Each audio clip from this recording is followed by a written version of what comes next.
Hello mga Kaminings TV fan, this is Mila, your tuned to Kaminings TV. Kamusta po sila?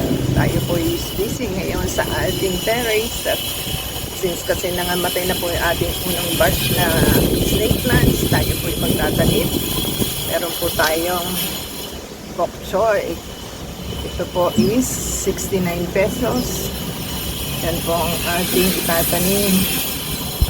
Try po nating i-plant. At meron po tayo spinach po tayo. Yan po yung ating mga pinagbibili nung una. At ang mahal niya 119.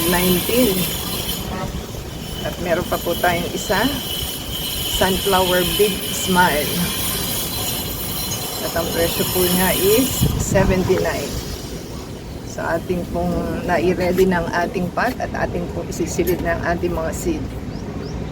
Yan po ang ating pot. At kung magagawa po ninyong kung magagawa po ninyong tanggalan ng mga impurities ang inyong pot, mas okay po. Kung masasala mo po siya, mas maganda po. So, ito po ang ating pot. Atin po muna tinanggalan ng ibang soil para pantabo, pang ano po natin, pang baon. So, ayan po ang ating unang ilalagay, ang ating sunflower seed. Ayan, buksan na po natin siya. At ating pong kunin ang kanyang seed. Ayan po ang kanyang seed. Ganyan po ang itsura niya. Tapos saka nyo po ibaon ang inyong suputan kasi kailangan naka-label po ang inyong mga halaman para alam po nila kung ano yung nakabaon dito. So, ating pong buksan at ating pong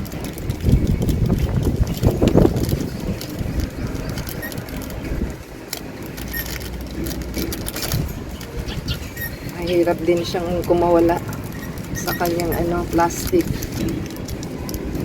So, ganyan po ang itsura ng sunflower seed. At ating pong ibabaon isa-isa. Yan. Malalaki po kasi yung kanyang buto. Kayaan nyo lang siyang umanod siyaan. Mabuhay mag-isa. Saka nyo na lang po tanggalin kung ano. Yan. Saka po natin tatabunan. Kunin na po natin ang ating tatanggal at balik ang soybean. Yan. Tayin po natin.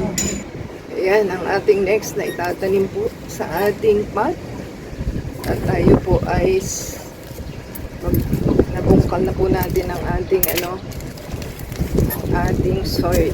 So, kailangan po is hindi siya dry, hindi rin basang-basa. Kung masasala po ninyo yung mga ugat-ugat na nyo lang po, niripati, kailangan is hindi siya tuyong-tuyo. So, yan po ang ating ikakabit na spinach. Papel lang siya.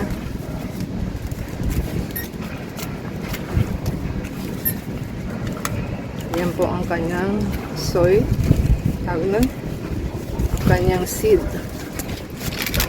At ating pong ibabaon ito. Ibenta po natin at ito po ang ating seed.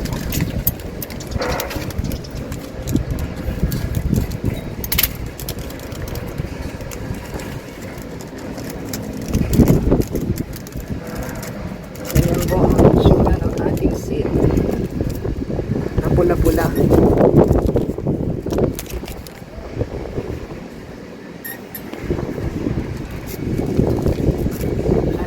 Spread yung kanyang mga buto.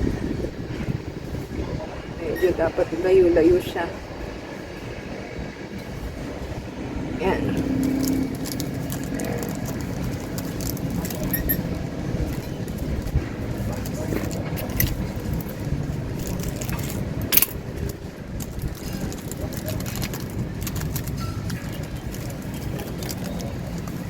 Tatabunan po natin siya.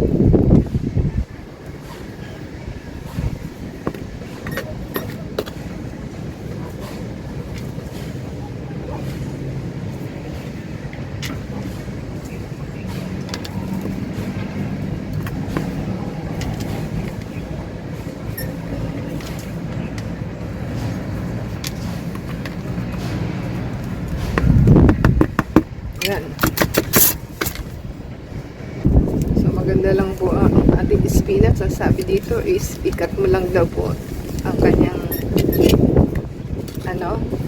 bunga, saka tutubo na daw po siya. So, yan po ang ating spinach. Kailangan istabunan. Yan. Okay na po tayo. At meron pa po tayong isa. Yan, ang next po natin is si pak choy. 69 pesos daw po siya. At yan po ang ating itatanim. So, ang mamahal din po ng seed, ha? Di gawang biro.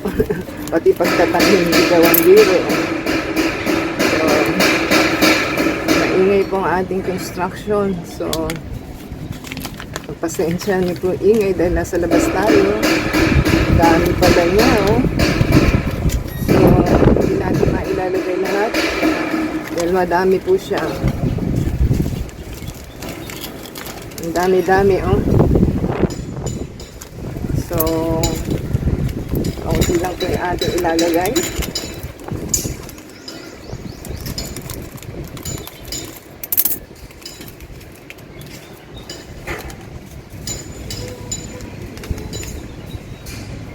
Maliliit po na bilog-bilog ang itsura ng ating pak choy na to.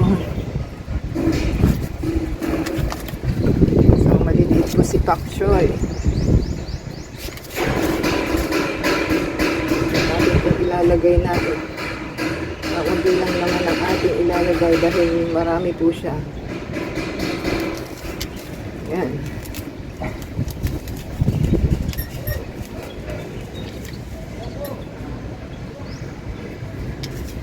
Yan. Ating pong tabunan.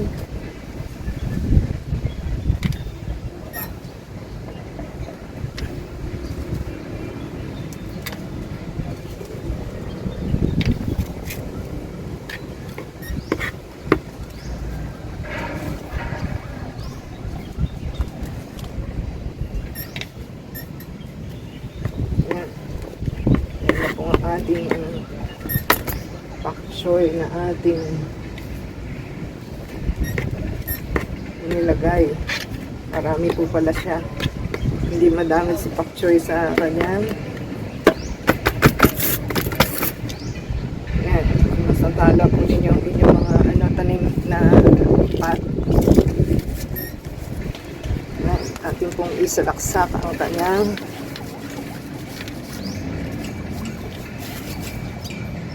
hindi po natin lahat na ilagay dahil marami po siya. So, ayan na po ang ating pak choy na last na tinanim.